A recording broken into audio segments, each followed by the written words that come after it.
This was one of the most gut-wrenching, depressing episodes in all of Game of Thrones history and seasons, and I almost didn't do the review for it because of that.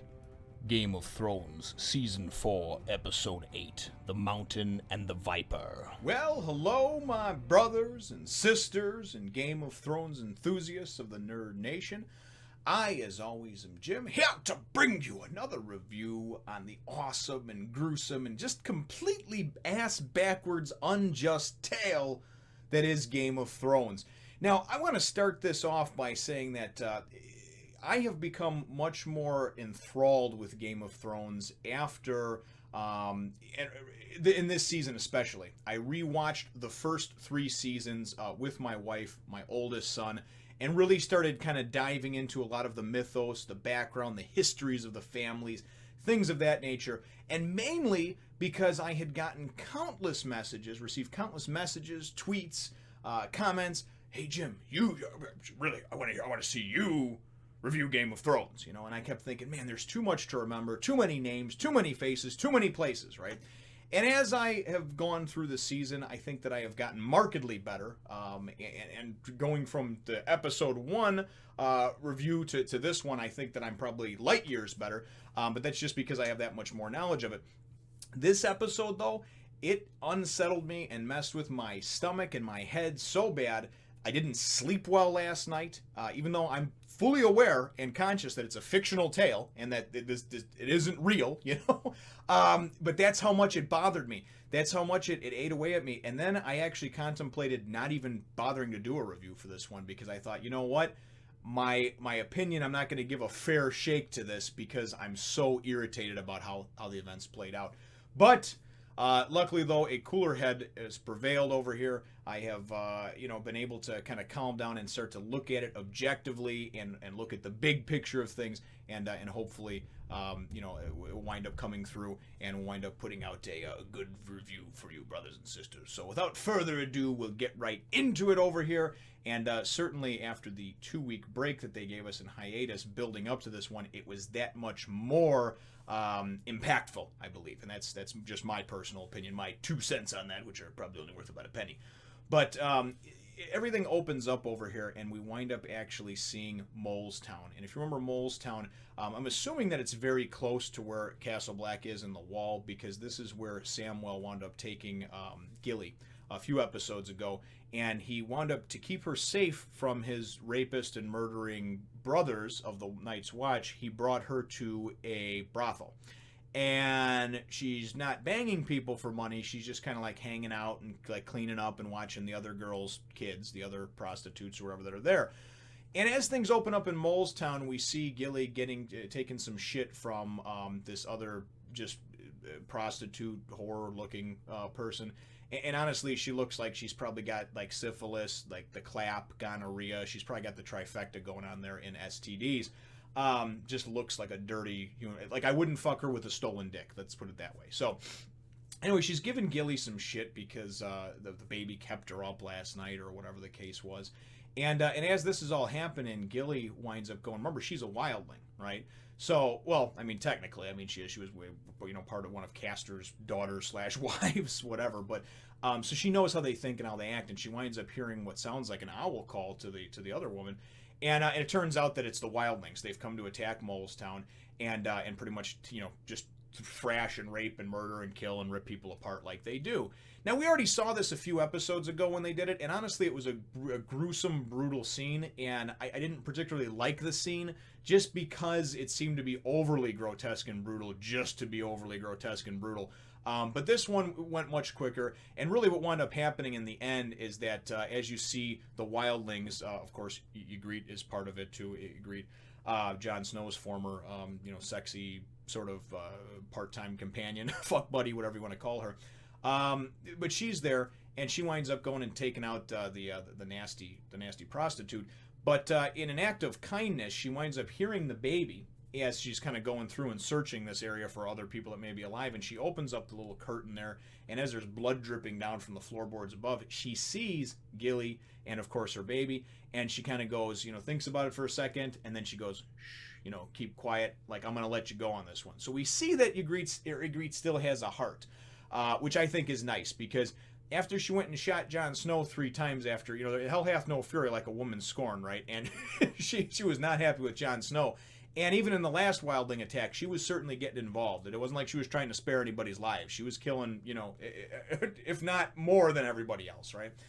So that whole scene winds up playing out and goes and kind of transitions into the next scene, which is they get word at Castle Black of the attack on Molestown, and they know that now Mance Rayder's army must be close, coming from the north, because obviously the wildlings are close approaching from the south, and they've got like 102 guys to go and defend the Castle Black, So we wind up seeing Samwell is one of those characters that for me, he's either really likable or he's really repulsive, depending on the episode. Sometimes it's just like, all right, dude, enough is enough. I'm tired of you fucking mumbling around being like, oh, I'm just so weak and just so pitiful, And sometimes I look at him and I go, I can see why your father exiled your punk ass.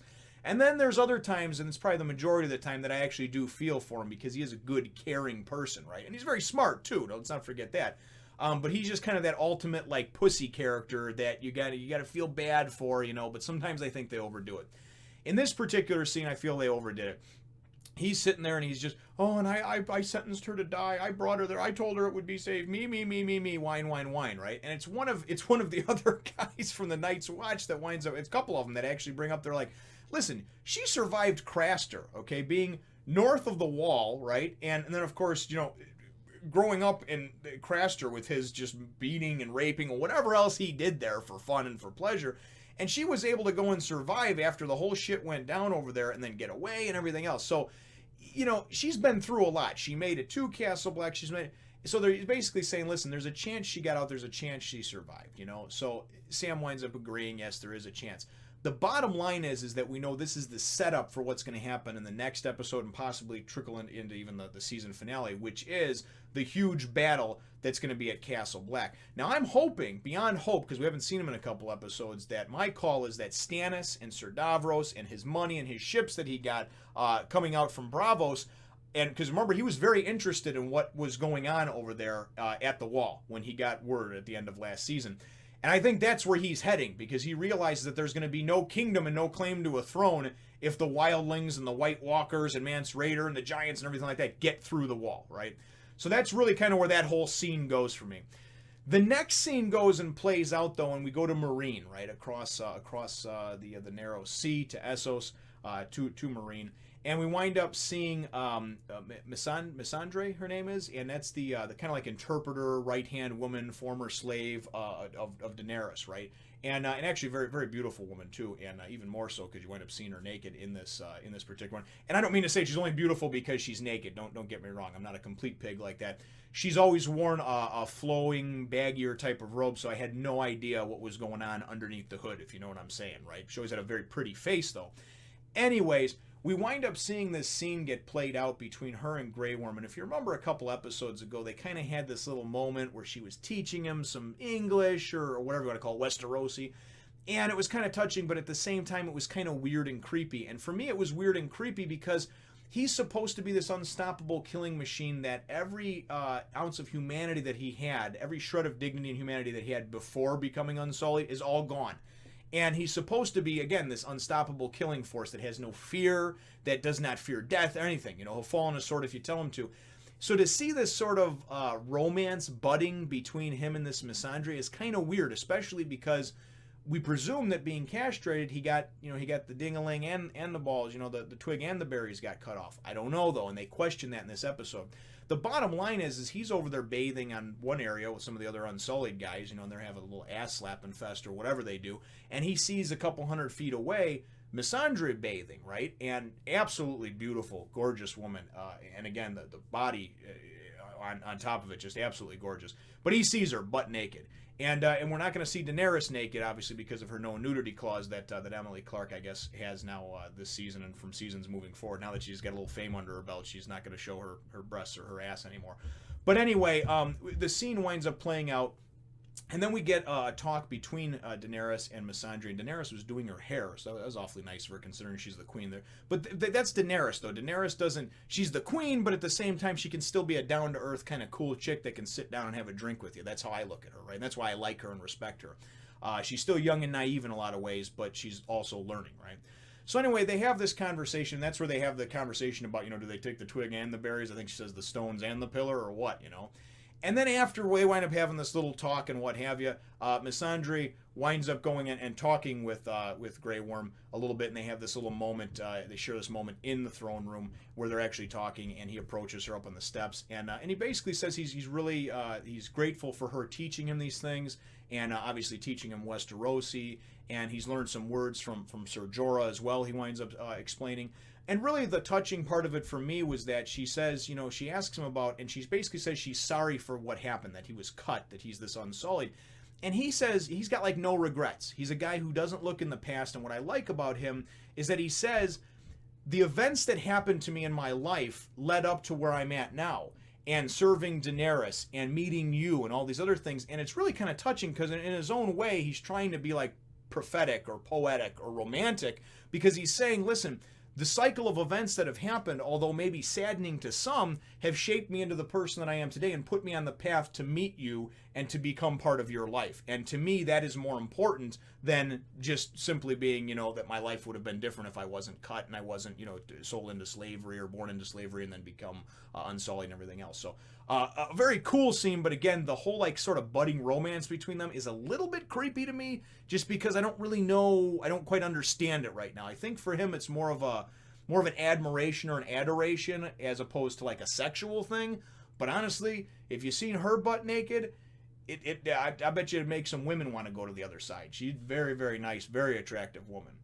We then move on to Moat Cailin and the whole thing between Theon Greyjoy and or Reek as I guess he's called, and of course the crazy sort of psychotic bastard son of Roose Bolton, Ramsay Snow. Now Ramsay, I have to say, has done a great job of filling that asshole void that was left once Joffrey was poisoned in episode 2.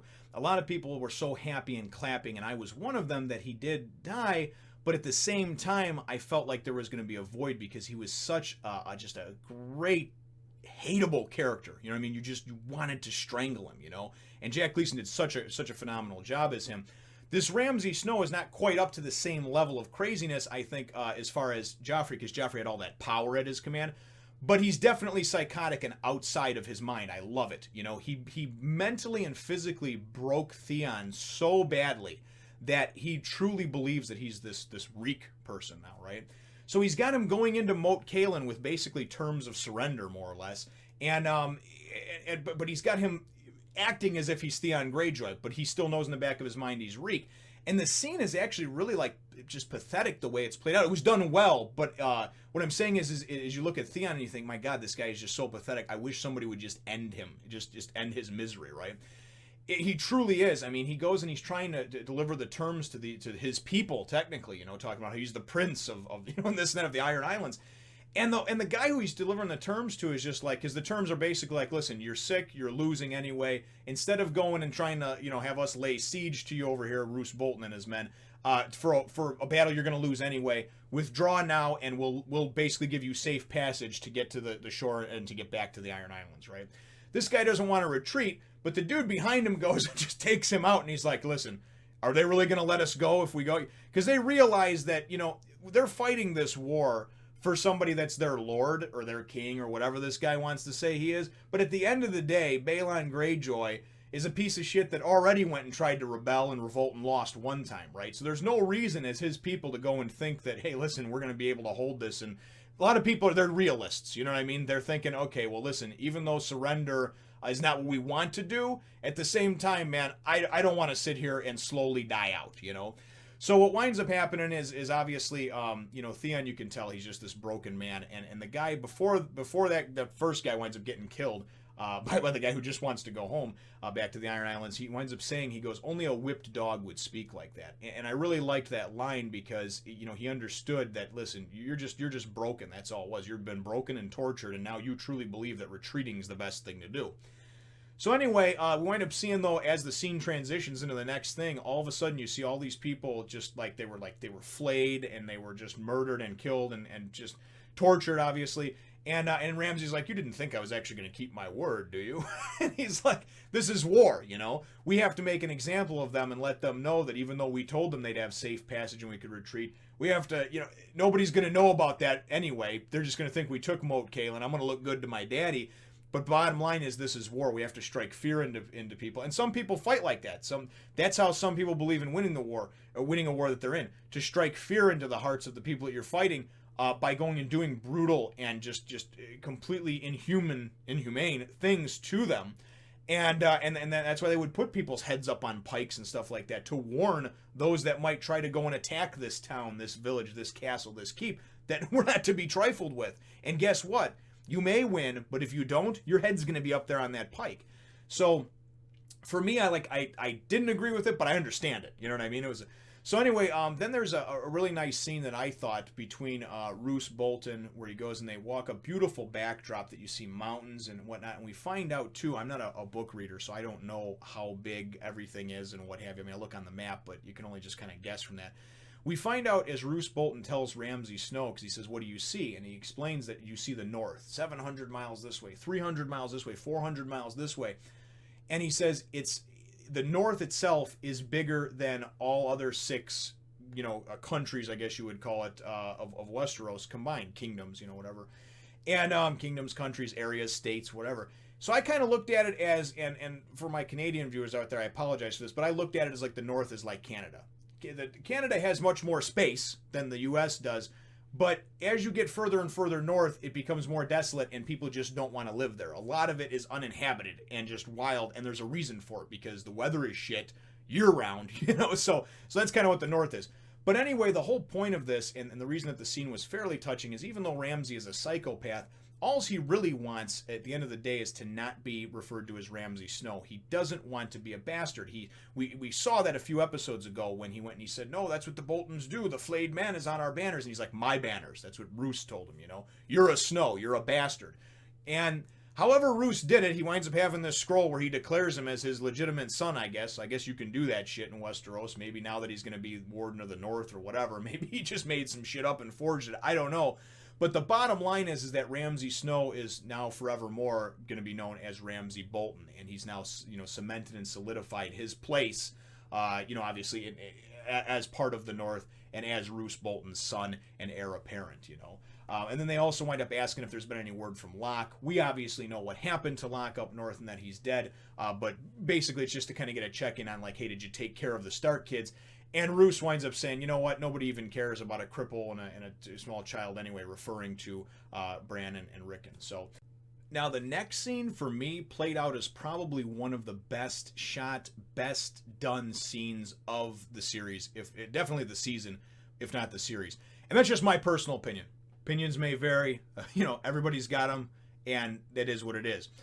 But Sansa, for me, in the first 3 seasons, was a very unlikable character. She was somebody who she just wanted to be queen at first, right? Didn't matter. She fucked over her sister. Didn't care who she screwed over. Just wanted to be queen. Then she realized that being queen wasn't really all it was cracked up to be. And then it was kind of just a pure like survival while she was being tormented. And she certainly things did not go well for her at any point. But she continually went and slapped the hand of Tyrion away that was actually trying to show her somewhat kindness, in an area that nobody else was.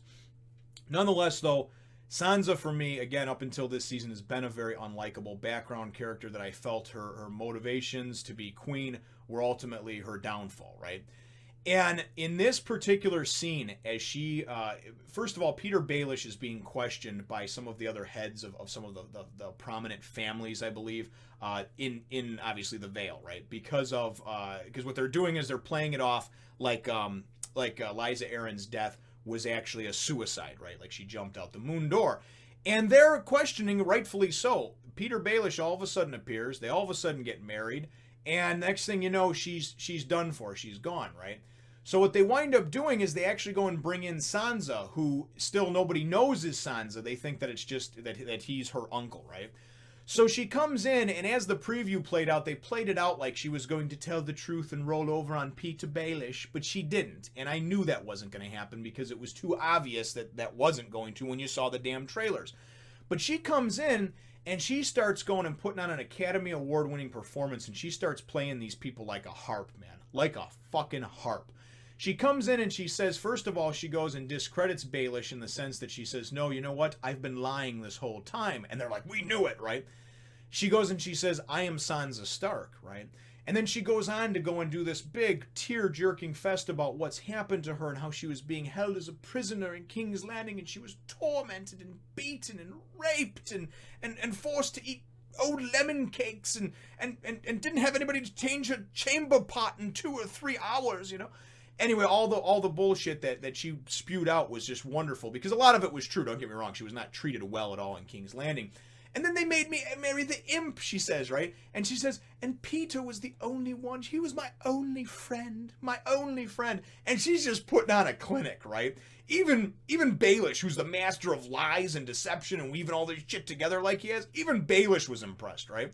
So she goes and pulls this shit out and then goes and talks about and twists the facts around just a little bit with Lysa Arryn about how she wanted Peter so bad, and that she went and accused her, Sansa, of doing things with him and tormented her because of it and everything else. And that basically then what happened is she was a witness to what happened, and Peter was trying to talk her down from the ledge, so to speak. And that she basically was just like, I can't go on living anymore, you know, because I can't have you, and because she was paranoid that Sansa was doing things with him and everything else. So it's really neat how she went and she took and she embedded the lie in what was mostly a truth.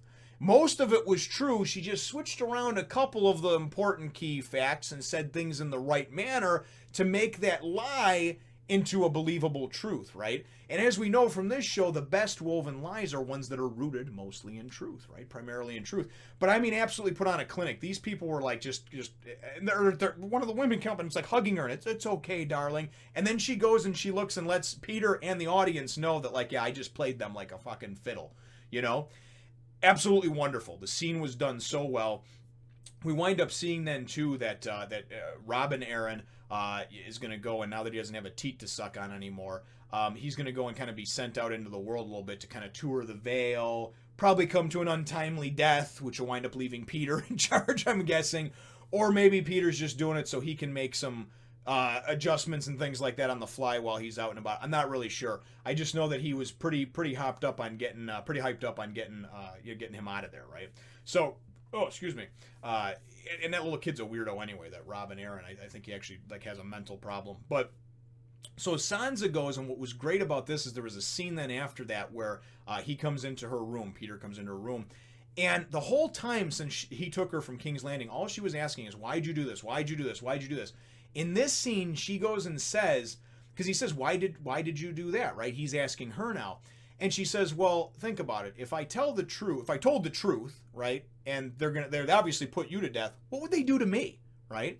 And he's like, oh, I see. And he goes, better to gamble on the devil you know than the one you don't, right? And I love some of the lines in the dialogue in this movie. It's just so good.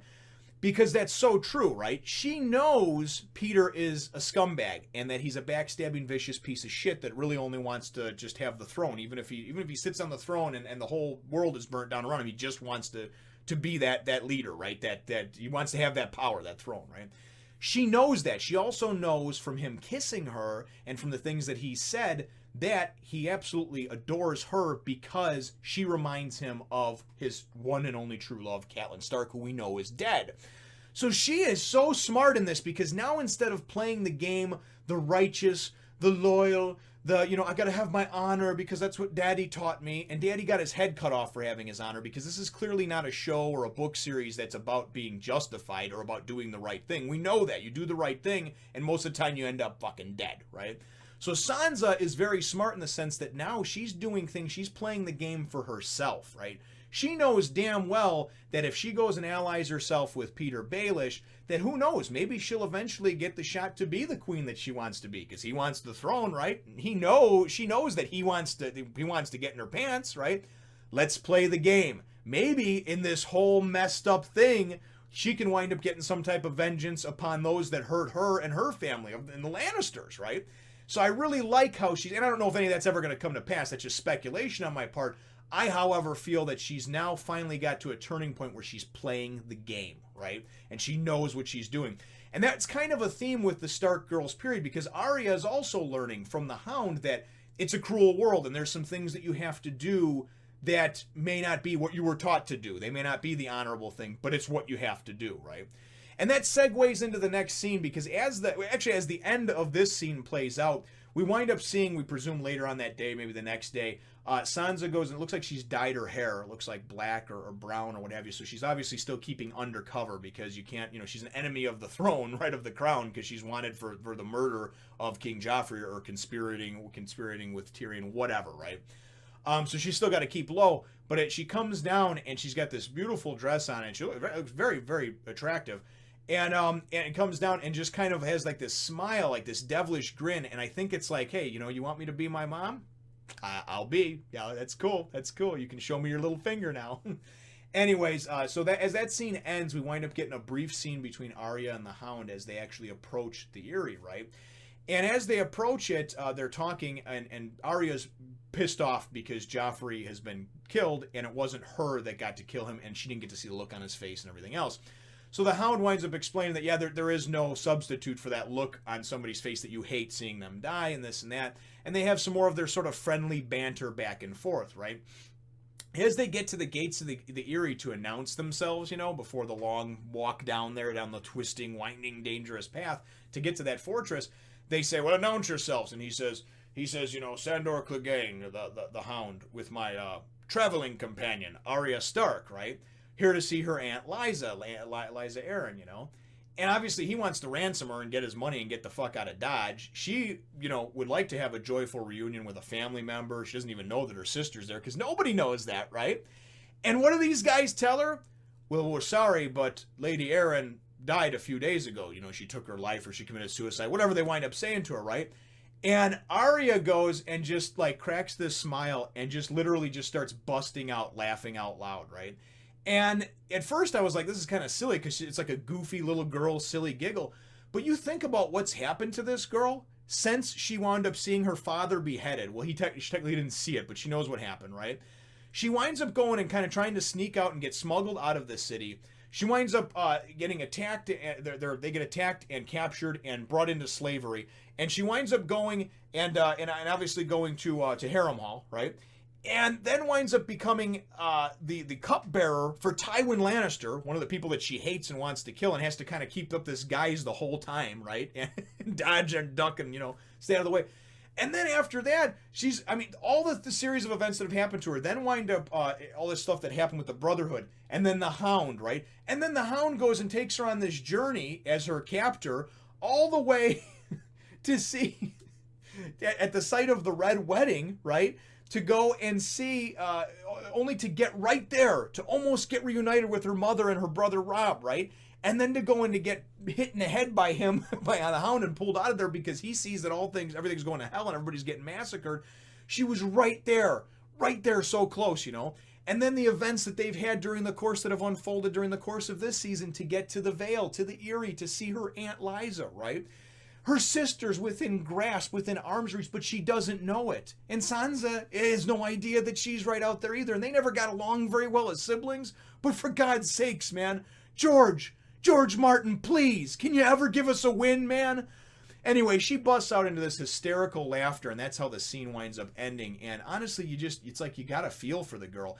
And really, her laughter, I think, was completely justified. I think it was. She's really feeling like, what do I have to do? For Christ's sakes, what do I have to do? The next scene takes us back to Meereen, but this time the focus is on Sir Jorah Mormont and Sir Barristan. Sir Barristan winds up getting handed by some random child that looks like a Meereen, some little boy, gets handed this scroll with the seal, and it has the hand on it, the hand of the king, right? And he reads this scroll and then goes and calls Sir Jorah over on the side to talk to him. And what it is it's either a copy of, or it's the original, or it's the information about the pardon that was going to be given to him, the royal pardon back when Robert Baratheon was still alive, and when he was spying on Daenerys and obviously her brother Varys, and giving that information, or Viserys, I'm sorry, and giving the information, transmitting it through whatever network he does to Varys, the spy. That's what I meant to say, the spider. And I had a feeling that was going to come back and bite him in the ass. And now we see from a couple episodes ago, or maybe it was an episode ago, because it was a couple weeks, with Tywin when he went and he asked Mace Tyrell to go and fetch him a pen and paper and whatnot. He knows that Sir Barristan and Sir Jorah are these great battle-hardened, very smart commanders and are very good advisors to Daenerys, who is becoming a threat. So what better way than to take them out than to cause dissension amongst the ranks from across the narrow sea, right? So he sent this to Sir Barristan, somehow got it into his hands. Sir Barristan goes and confronts Jorah about it, and he says, have you told? And Jorah says, he admits to it, but he goes and he says, have you told Daenerys? And he says, no, I haven't. I wanted to be a man and basically give you a fair shake and come present it to you first and let you know what was going on. And he goes, well, could I please talk to her? And I'd like to talk to her in private. And Sir Barristan says, you'll never be alone with her again. And right there in that moment, my heart sunk, right? Because whether you like Sir Jorah or you don't like him or whatever the case is, I personally am in the column that I like the guy. I never really felt that romantic tension that a lot of people did between him, because he's like in his 40s and Daenerys looks like she's about like 19 or 20. I know she's very young. And I know that in Westeros, it doesn't seem to matter as they, behead and rape whoever, women, children, kids, it doesn't matter. But my thought was always that this was his way of redeeming himself and having someone to believe in, and that he was more of like a mentor / father figure, maybe older brother figure, as opposed to like a sexual thing, right? But anyway, regardless, putting that aside, it's very heart-wrenching to see this, because what Daenerys winds up doing is that she winds up playing right into Tywin Lannister's hands, right? Tywin wants to cause dissension amongst the ranks, and when he goes in front of her to speak to her, she's very obviously pissed off, and rightfully so. Their relationship started off on a bad note. You cannot start a relationship off on he came to her and her brother and was going to be this loyal servant, and really he was just a scumfuck spy that was trying to go and spy enough to be able to get a pardon to work his way back into Westeros, right? We find out, though, from what he said, and it's truly touching and moving, that he fell in love with her along the way. I thought that he kind of fell in love with the ideals that she had going, and he could see what kind of a great person she would become, and he thought that would be a better thing to back than to go back to the kind of lies and the corruption from the usurper of Robert Baratheon that really is Westeros, for the most part.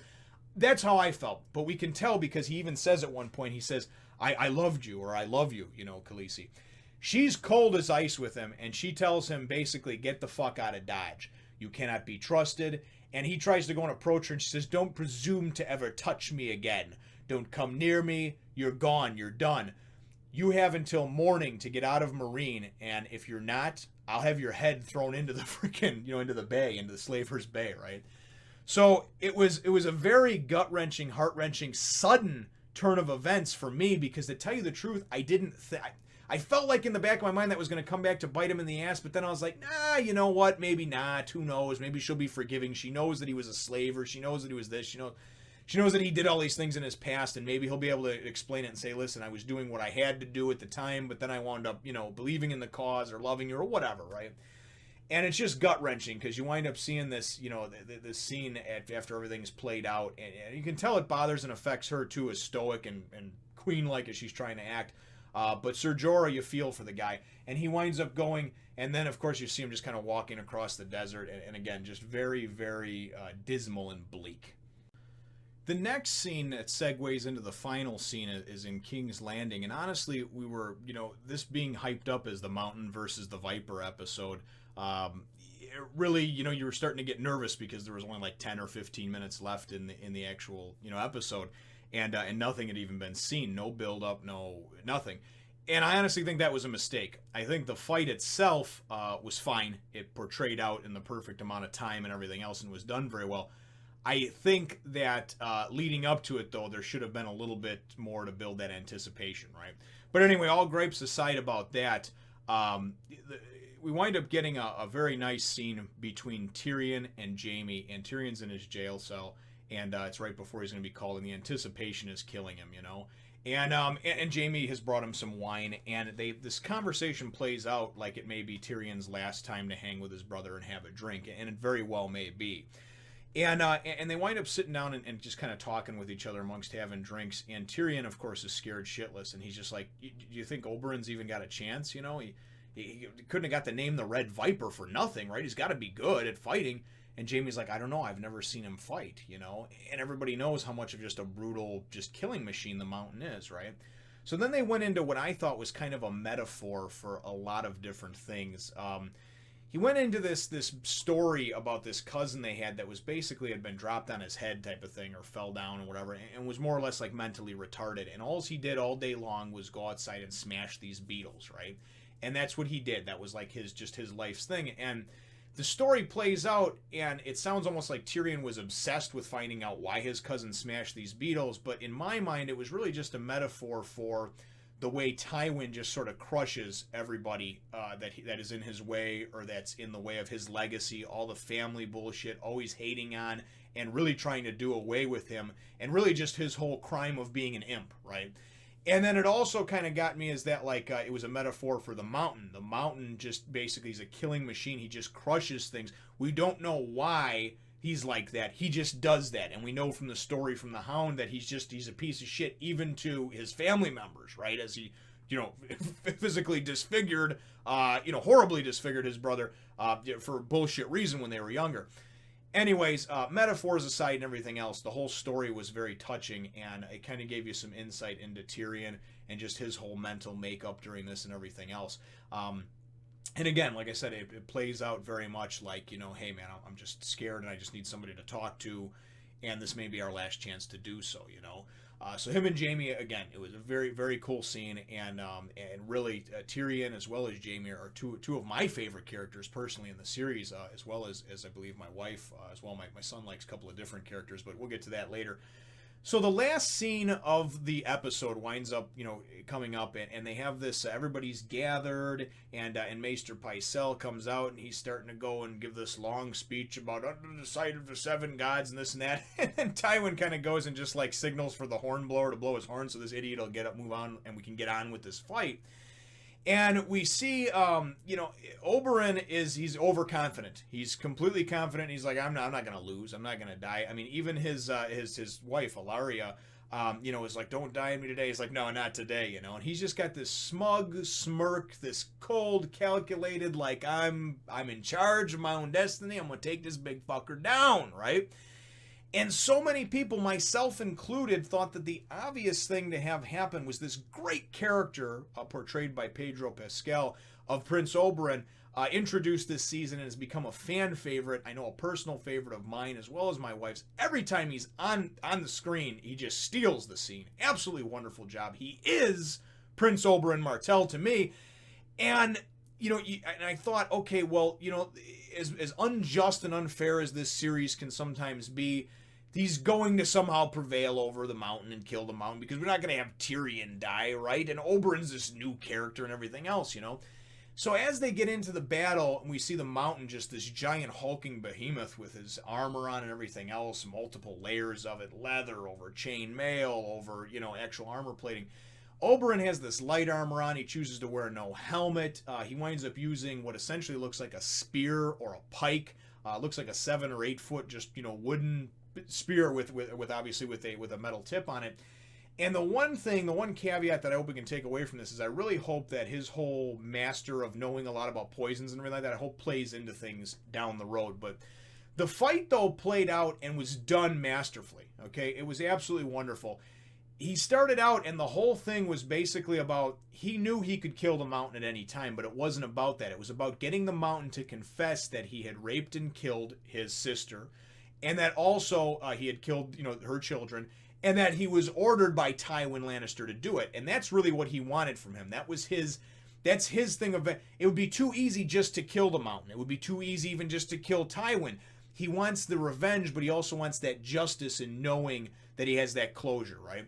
So as he's dancing around, and he's just absolutely wonderful, the movements that he has and everything like that, it reminds you very much of like Serial, the dancing sort of swordsman, from Bravos. A lot of very fluid, very circular movements and what have you.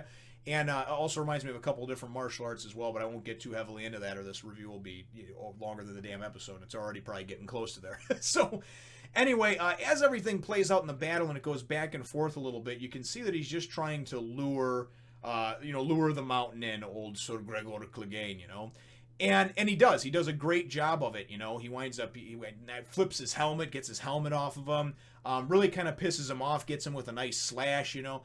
And the Mountain goes and winds up coming and just cutting his spear up, right? And he goes and dances artfully away from him, dodges a couple of blows, has a squire, whoever it is, give him another spear, gets back into it with him, winds up going and effortlessly. And the whole time that he's dancing around him, of course, every few seconds, you know, spitting out something about wanting this confession, he winds up going and hitting him, it looks like in the back of the calf, brings him down to one knee, you know. Actually goes and then looks like he stabs him right in the chest with his spear, and the Mountain falls down, falls back over. There's a spear sticking out of his chest, you know. And he comes over and grabs the spear out of his chest and says, "Oh no, you're not going to die yet. We haven't got our confession yet," right? So now he starts toying with him, and it's a game. And ultimately the game that he plays is his downfall. He lets his emotions get in the way of doing what needs to be done. The same thing that Ned Stark did in a lot of ways in the first season, right?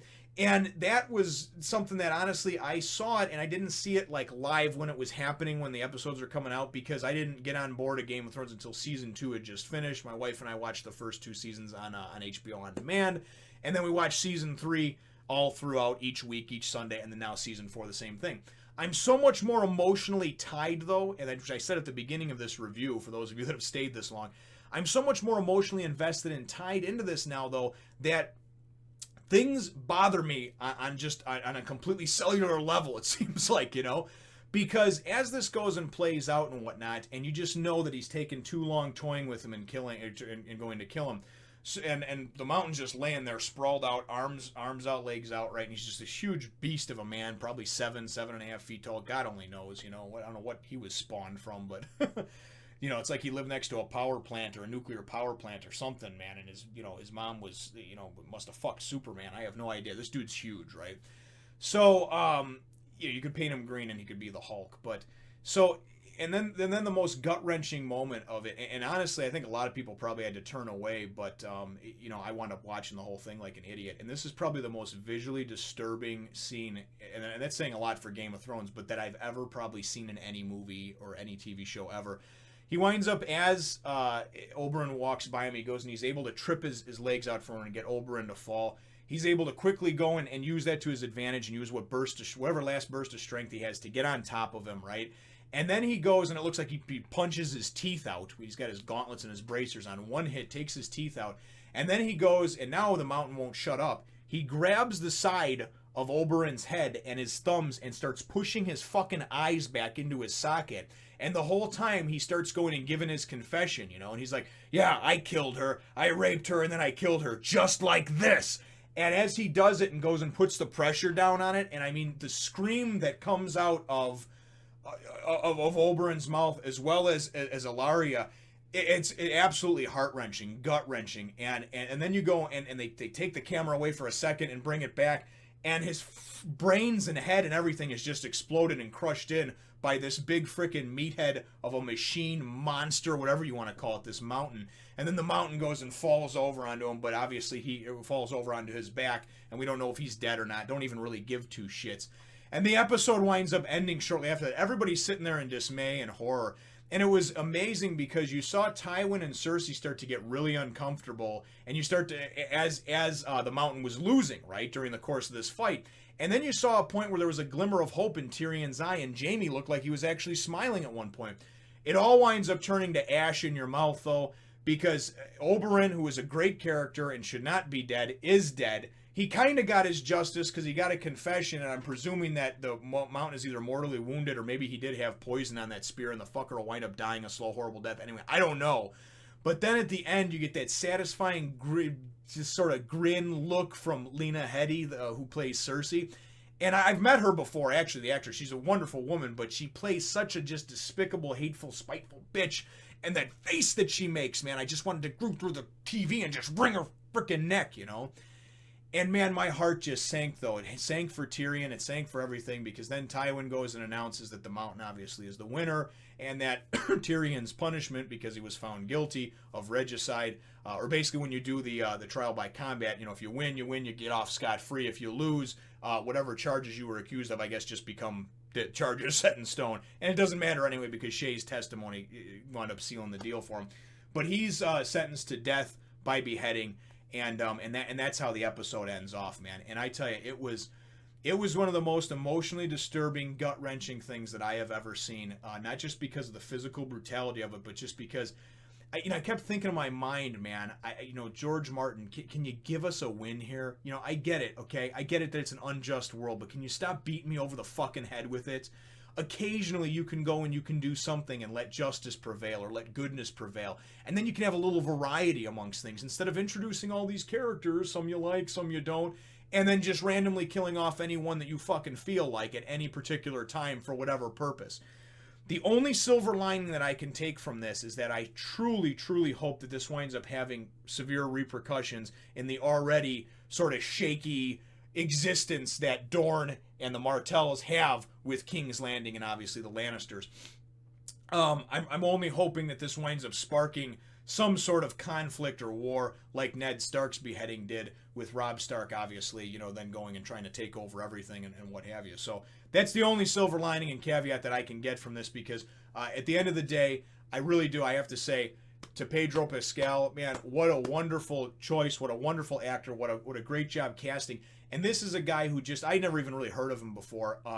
Just knocked it out of the park. He embodied Tyrion, Oberyn, Tywin. Those are guys that I believe are not actors. I believe that they're those characters, and just so well done.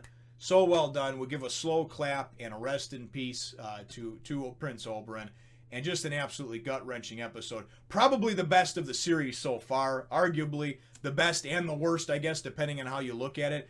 But my God, now I wonder what's going to happen. Tyrion's life looks like it's going to be done and about to be snuffed out. And the preview for next week's episode looks like it's going to be the fight of Castle Black, obviously. So I don't know what to think. Like I said, my heart's in my ass, and I had trouble even just getting through and doing this review. So my episode question for you, though, brothers and sisters, is really, I guess, just what were your thoughts on, what are your thoughts on the fact that it always seems like we're getting beat over the head by George Martin with this, the world is unjust, Everything that happened in here was very gut-wrenching. Stuff with Jorah, seeing that Theon has no trace of himself whatsoever. I mean, there was not a lot of positives going on in here whatsoever, unless you want to go and you want to count Ygritte, letting Gilly live, who's a character I don't care too much about anyway. But, man, just let me know what your thoughts are in the comments down below. Thank you for watching, as always. I'm sorry I got so long-winded. Just really loved and really tied to and very emotional about this series, about this episode in particular. Feel free to hit the thumbs up, the like button if you should think that I deserve it, and subscribe if you haven't done so already. We will look forward to catching all of you in the next one, Nation. Remember to subscribe to my other channels and follow me on Twitter, Facebook, and Instagram too.